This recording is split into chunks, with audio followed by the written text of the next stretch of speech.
जो सब्र करता है अल्लाह उसके साथ है। अल्लाह ने अपने तमाम चीजों और लोगों, या नबी हो या उनके वसी हो, सबका इम्तिहान लिया है सब्र, पर वो सब उसमें कामयाब है। ऐसे ही मैं इमाम का वाक़या बयान करने जाता हूँ। इमाम हसन अस्करी अलैहिस्सलाम,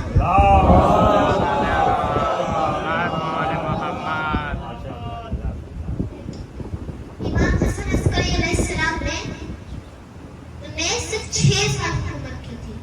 उसमें 3 साल वो कैद में थे, और जब बाकी 3 साल जब वो कैद में से आजाद हुए, तब भी अपने घर में कैद हुए थे, और तब भी उन्होंने ऐसी हुकूमत की एकदम शान से।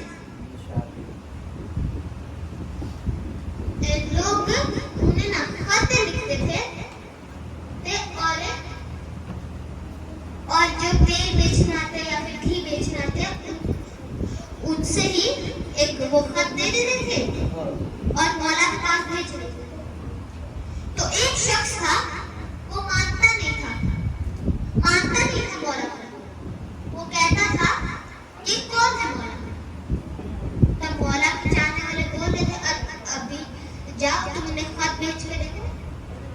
तब उसने कहा ठीक है, मैं बिना सिहाई के खत लिखता हूँ, अगर वो मौला होंगे तो पहचान जाएगी मैंने क्या लिखा। तो जैसे ही खत भेजा उसने,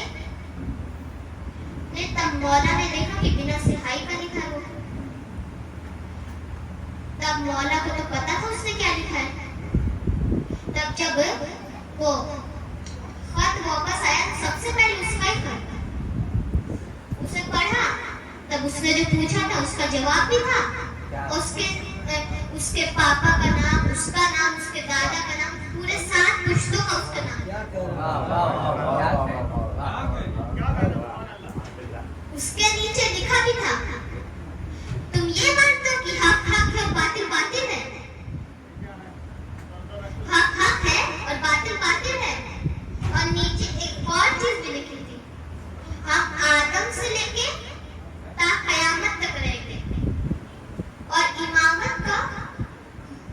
इमामत की हुकूमत चलती ही रहेगी ता कयामत। एक मौला हसन अस्करी अलैहिस्सलाम की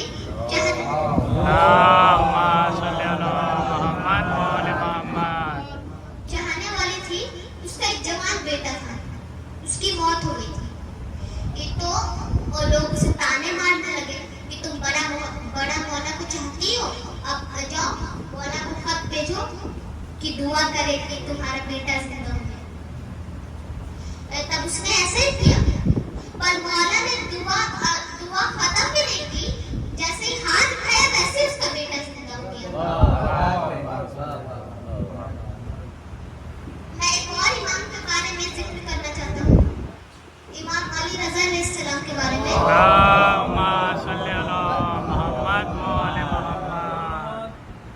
तो उनके दौर में 2 सिक्के चलते थे, एक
दिया गया है, वैसे उनकी रूह वहीं से निकल गई।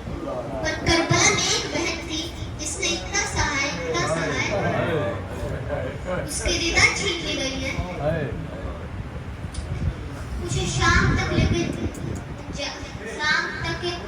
काफिला जा रहा था। तभी बहुत रात हो गई थी, काफिला वहीं पे रुक गया। तब एक राहिब आया, वहाँ पे 72 सर नौके नेज़े पे थे। तब एक सर कोई सूरे की तलावत कर रहा था। तब उस राहिब ने कहा क्या मैं इस सर को ले सकता हूँ एक रात के लिए से, तुम्हें जो भी लेना है ले लो। तब उस सर को अपने घर में लेके गया और जहाँ पे वो इबादत करता था वहाँ पे जाके रखा। उस चेहरे पे इतना खून था कि चेहरा दिखाई नहीं दे रहा था। वो एक कपड़ा लाया, उस कपड़े को लाके उस खून को पोंछने लगा। उस खून को जैसे ही पोंछा तब एक ऐसा चेहरा दिखाई दिया कि वो पूछने लगा, ऐ सर तू बता तू किसका सर है? ऐ सर तू बता तू किसका सर है? तेरी फोटो खुशकी बता रही है।